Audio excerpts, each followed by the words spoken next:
Maraming salamat po.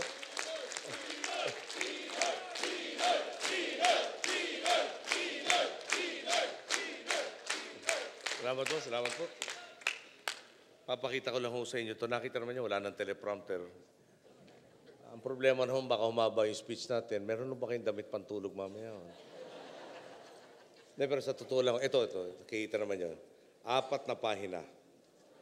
Hindi ho pala, 3 lang. Kasi kapraso lang ho ito eh. Ayan po, wala na, maiksi lang ho ito. At yung isang pahina po, lahat ng babatiin ko. So yun natira ho sa talumpati, 1 kalahati na lang. Yun, matagal na tayo magkakasama. Kung hindi kayo magagalit, maliban lang si Manong Dolpo, no? Siya naman ang talagang kita niyo para magsalita ng Tagalog parang tubong Bulacan. Kaya mabuhay kayo talaga, Manong Dolpo. Panahon pa na nanay ko, nandiyan kayo tumutulong. At sa ating lahat ng mga kasamahan natin. No? Si Angel, kailangan ko rin batiin ng gusto. No? Si Angel Amante po. Pati yung tatay niya. Yung tatay niya, umpisa ko sa tatay po niya. No? Si Manong Edelmiro, hindi naman talaga kakilala ng nanay ko. Pero nung presidente po nanay ko, nasabi niya, congressman po noon si Manong Edelmiro, sabi, Congressman, how is your hospital in your district? Oh, ma'am, it's like Mona Lisa. Nanay ko po yung marami naman titulo natanggap na, hindi niya naintindihan, bakit kaya Mona Lisa? I'm sorry, I don't understand it. Why is it Mona Lisa? Well, you just lie there and you die there. Okay.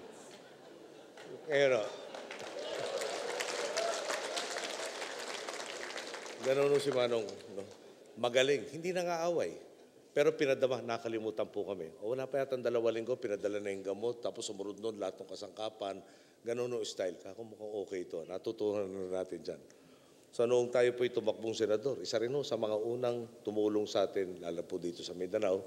At lahat ng kasamahan natin dito sa entablado, nandiyan rin. Ganda na nakikita ko yung lahat. Meron akong unang problema gusto ibahagi sa inyo.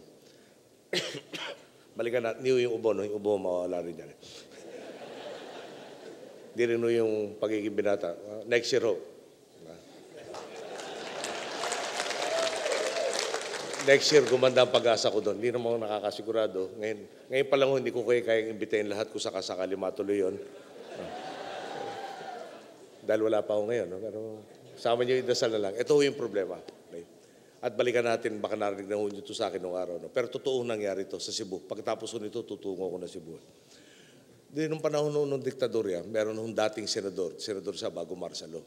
Dumating po sa rally, may pagka-late. Noong nanggigising tayo ng taong bayan. Pagdating niya doon, ang dinatampo niya, 3 tao.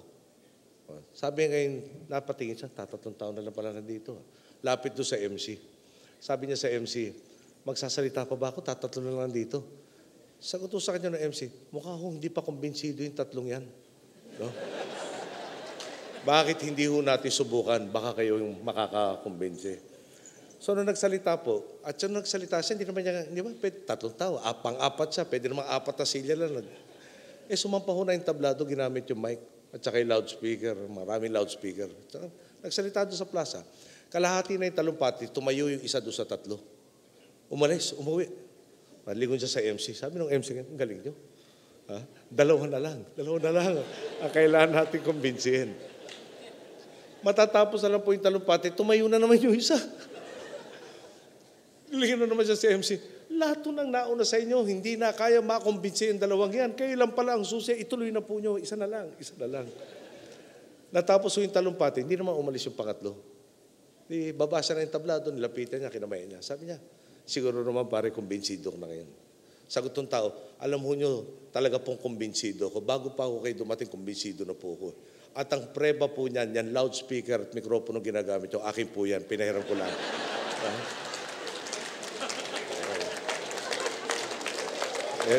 Sabi ho niya kasi, kailangan ko kayong mahintay matapos para maiuwi ko na yung aking system. Ito ang problema. No? Pupunta ako dito para kumbinsihin kayo. Nakadilaw na kayo. Silo hanggang sapatos, nakadilaw. No? Sabi ho sa akin, naubusan na ho ng panindang dilaw dito sa pagkalaki-laki mall na to. No? Mukhang dapat ho yata, magpaalam na ako, baka mawala pa kayo sa pagkakumbinsi. Pero hayaan niyo ako magdagdag. Kaya ako naging 1.5 pages na lang. Okay. Siguro, umpisahan ko kay... Tama. Hindi ko... Si kay kay Binibining G. Fanny Coscos. At lahat ho sila, nagsalita kanina. Sabi ho nila, salamat sa akin. Palagi ko mali yun eh. May kayong papasalamat sa akin. Nangako ko sa inyo maglilingkod sa inyo lahat, di ba? Para magkaroon ako ng pagkakataon nito, nagmula rin sa inyo lahat. No? Para yung tinatamasa na ng buong bansa na pagbabago, kayo gumawa, ako lang siguro naging muka. Sabi nga ho nung kritiko, ako raw yung unang ibabala sa kanyon. No? Pero ang punto ho nito, no? Ulit-ulitin ko, hindi ako magsasawang sabihin to. Maski ano bang ambisyon ko, kung hindi niyo ako tinulungan, may magagawa ba ako?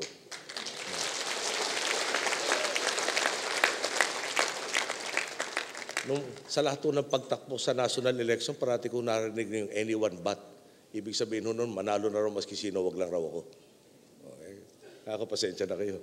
Ako nakasandal ako sa mga boss ko at matibay yung mga boss ko. Kaya yan po. Ito lahat na binanggit nila, nagmula rin sa pagtitiwala po niyo. Siguro, at ngayon, wala nga akong teleprompter no, dahil mas gusto ko mas diretso yung sasabihin sa inyo. Last year, nag-inumpisahan natin, nag-graduate this year, yung unang batch na matinulungan ng 4Ps para sa high school. In-expand natin yung program eh. Sa unang batch po, lampas sa 300,000 estudyante tinulungan sa high school nationwide. Okay. At doon sa 300,000 yon, mahigit sa 13,000 po ay yung mga valedictorian at iba pang honor student. Dalawa ho na kumatawan para sa buong grupo. Hinarap ko po yung 15,000 yata dito sa National Capital Region. Yung dalawang humarap po sa akin, na kumakatawan sa kanilang lahat, natanggap ang pagkaintindi ko po sa UP at sa College of Engineering, sa University of the Philippines po. No? Yung kursong yan, no, tawag nila quota course. No, mahirap pasukan. Pero magandang test results. No? Hindi tiyak na makakaabot sa college. Tinulungan po ng yun lahat. Tinulungan ng ating pong gobyerno, ng ating pong bansa. At isipin po nyo, tapos ng 4 na taon o engineering, baka 5 taon, no? Tapos ng kanilang exam, ilan ho kaya Pilipino matutulungan na dahil natulungan sila? No? Balikan ko po. TESDA, laki na ho na expansion. Si Joel pagpunta dito, sasabihin sa inyo kung ilang milyon na nakadaan sa mga kurso niya. Okay. Ilang beses na rin niyo ako narinig siguro, binabanggit ko na pagka-graduate sa TESDA, nag-umpisa tayo mga 28% ang placement rate. Yung nakakakuha ng trabaho within 6 months. Ngayon po, mga lampas sa 70% na po ang nagkakaroon ng trabaho. Ilang beses na po niyo ako narinig kung anong kinaganda ng buhay nila. Yung isa kong ginamit na ehemplo, kasi sinabi ko nga ho, pagtapos siya nag-graduate, mekaniko po siya, nasa ibang bansa na siya, sabi na sumulat po sa amin na kung pwede huwag na raw siya gawing example. Tapos akala ko nagalit. Nung pala sabi niya, kasi nabanggit ko yung sweldo niya kasi ngayon doble na sweldo ko. No? Kaya dapat yata nag-aaral ako magmekaniko kung inang pakay ko talaga. Ngayon, no, meron naman yung sa sari-sari store. No? Tinuruan paano gawing mas professional yung pagpapatakbo ng sari-sari store. 800 pesos daily income, yung profit actually. Ngayon po, dumando sa programa, may 4,000. Meron nung nag-times 5, may nag-times 3, may nag-times 10. Umabot na po parte ng kurso, anong gagawin doon sa dagdag na kita nila? Ulit-ulitin ko lang, ano? Ano bang punto nito? Lahat sila nabigyan ng pagkakataon, lahat sila umunlad. Yun lang naman ang pangako namin. Kaya namin kayong bigyan ng pagkakataon. Uunlad ka ba o hindi? Ba depende kung anong gagawin mo doon sa oportunidad. Okay. Ngayon, lahat ng politiko ko siguro panahon pa ni Mahoma. Bago pa nagkaroon ng katagang politiko, nangako na, ihalal yung, di ba? Suportahan niyo ako, sagot ko kayo. Suportahan niyo ako, maglilingkod ako sa iyo. Suportahan niyo ako, magbabago ang buhay niyo. Tama ba? Gaano karami kaya yung, siguro ngayon, magtanungan tayo, ilang kayang politiko narinig niyo sa buong buhay niyo na nangako at napako? Di ba? Ako, tinuruan ng tatay ko. Pag nagbita ko ng salita, madali o mahirap, kailangan mangyari yan. At yun po pinilit natin. Okay. Ngayon o.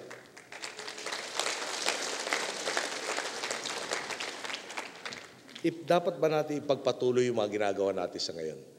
No? Sabihin, sa akin, bakit hindi? Kunyari doon sa mga natulungan kanina, dahil ba may malasakit tayo sa kanila, tutulungan natin. Alam nyo, sa malasakit, maganda ng dahilan eh. Pero dadagdagan ko pa ho.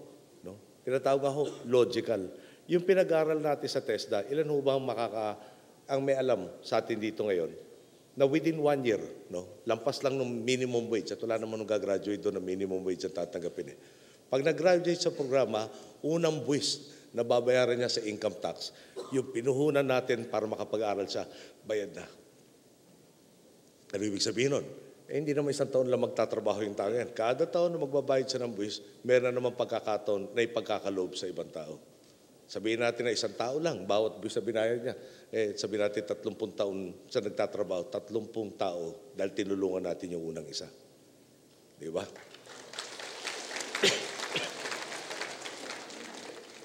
At ganun o, yung hinahabol natin, walang maiiwan.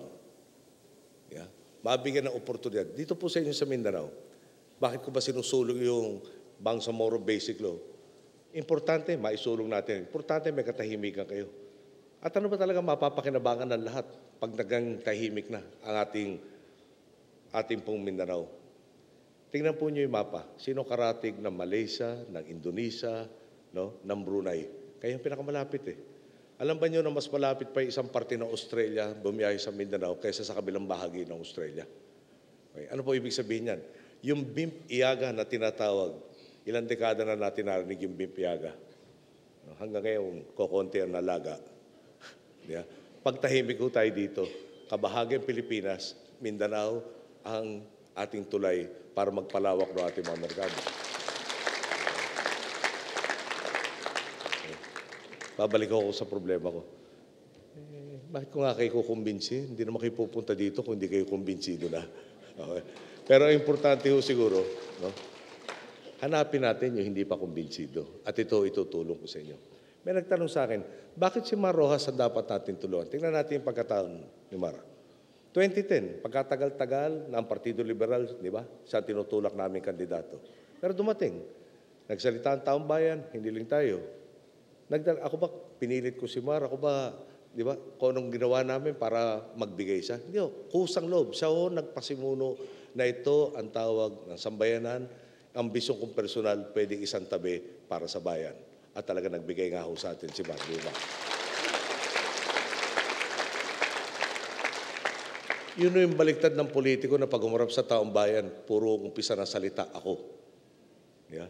Ako ang magdadala ng tulay sa iyo. Ako ang magbibigay ng eskwelahan sa iyo. Ako ang gagawa ng trabaho. Ako. Dapat kabahan tayo pag puro ako. Ako siguro pag nagsalita yung ako, sasabihin ko, kaya mo naman pala lahat eh. Di ba? Huwag mo na kunin yung boto namin. Gawin mo na lang. Yeah? Pero alam naman ho natin, yung masyado nagsasalita na ako, nakasentro sa sarili. Trabaho ito, nakatutok sa iba eh. Wala akong mangyayari kung hindi nakatutok sa iba. Ilang sa kanyang trabaho bilang ating kalihim, ilang pagkakataon na isinugol niya ang buhay niya para tutuhanang matutukan ang pangangailangan natin mga kababayan kaagad-agad. Sa Zamboanga, nung krisis, nauna siya sa akin. Nauna na siya sa akin, nahuli pa siyang umalis sa akin. Ako 11 araw po nandun. No? Sinuog niya lahat ng lugar doon, pinuntahan ang mga nasunugan nating kababayan, dinamayan, nagdala ng relief, at hindi umalis hanggang na-normalize na po yung sitwasyon doon. Tapos sa Zamboanga, papahinga ng konti. Hindi ho napahinga, napunta ng Bohol at Cebu. Okay, tuloy na naman ang kailangan na maisaayos sa ating mga komunidad sinantala ng ating earthquake. Okay. Tapos nakapahinga ng konti, mga 1 days. Tapos ang dumating ay, di ba, si Yolanda naman. Ano ba pinagkaiba ni Mar sa ibang masasabi nating naghahangad ng pwesto? Yeah. Si Marho nagbabad. Bago dumating si Yolanda, nandun na. Hanggang nakalma ang sitwasyon,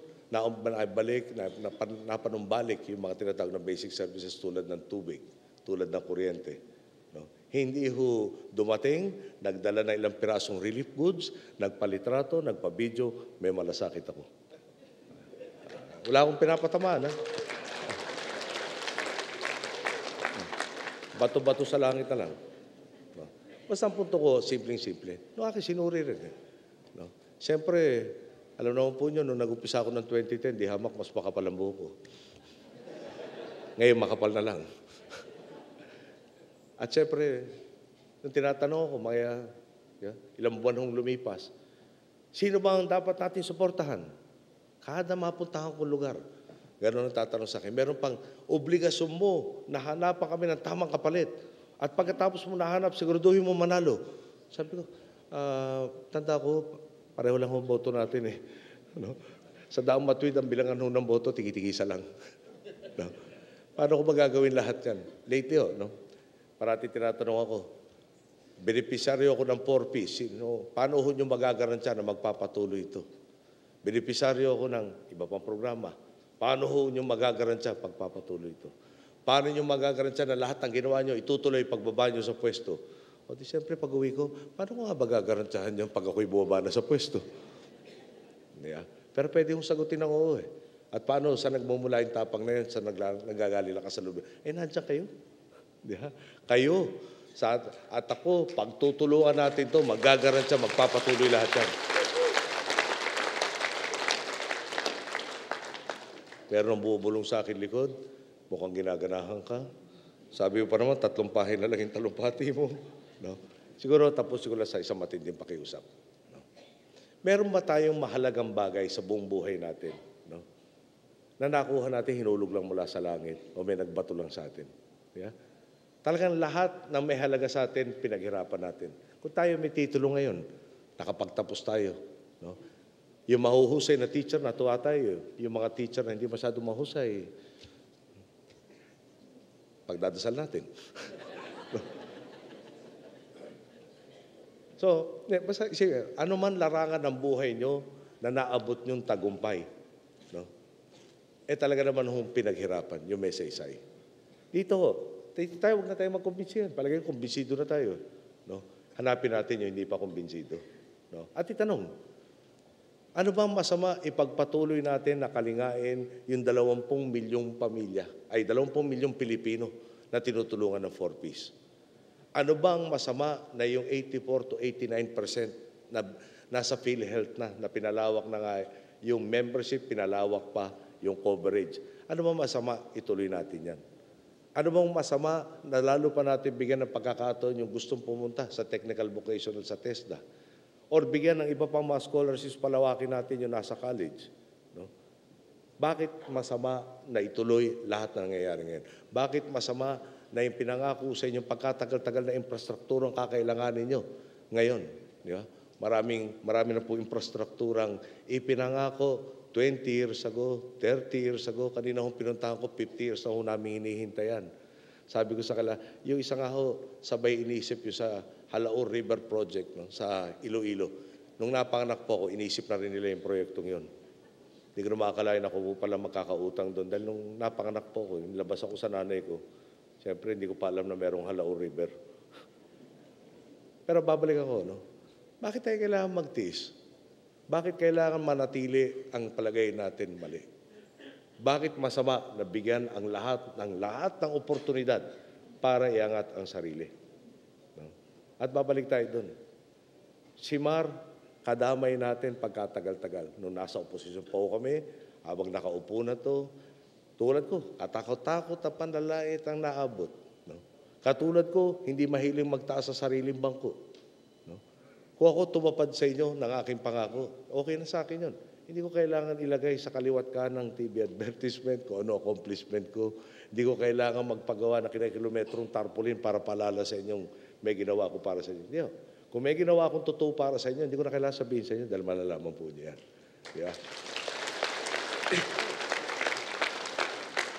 Kung mahihiyain ho kami, imbis na, hindi ba yung baliktad sa Tagalog na mahihiyain, makapal. No? Wala akong sinasabi, kaya pag may inisip na naman kayo makapal, baka ako hindi ako nakikipag-away. No? Kaya sabi ko lang yung totoo. Yeah. Balikan natin. Next year, sinasabi ko ako paulit-ulit referendum. Ano ba yung referendum? Gusto ba nyo ang napalana natin sa loob nitong magiging 6 na taon? Palagay ho ba nyo, nalampasan na natin yung inasam-asam natin nung tayo nagumpisa sa pagtaak ng tuwidadaan? Tanong ngayon, kung ang sagot po doon, oo, ba, sino ba magpapatuloy nito? Sino yun na po? 1 vote. Wala akong mananalo sa 1 vote. Kaya kailangan natin makuha ang mandato. Una, makuha yung sagot. Tama ang nangyari. Pangalawa, dapat ituloy ito. Pangatlo, tayo magtatrabaho tungo sa kaganapan yung inaasam-asam nating lalo pang presensya. Naubos na po yung aking 3 pages. No? Pero ulit-ulitin ko lang talaga mga kapatid. No? Nung tinatanong ako, kasi nung umpisa nung alam mo parang sinong papalit sa'yo? Tapos yung tanong, buti pa para sigurado tayo, ikaw na lang magpatuloy dyan.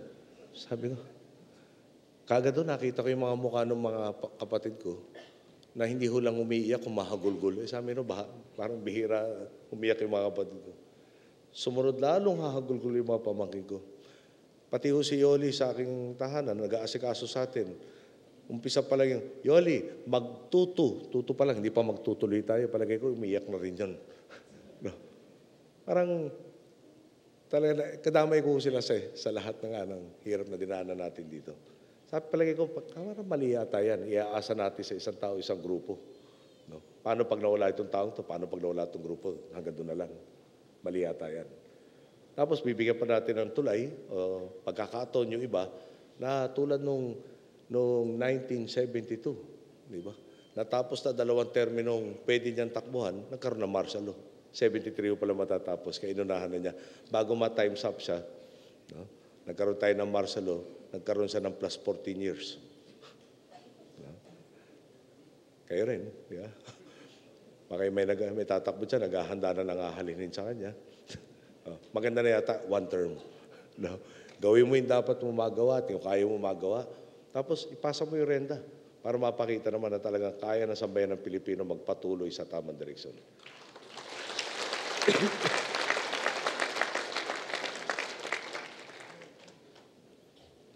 Dapat po yata ako nagsasalita na sa Cebu ngayong oras.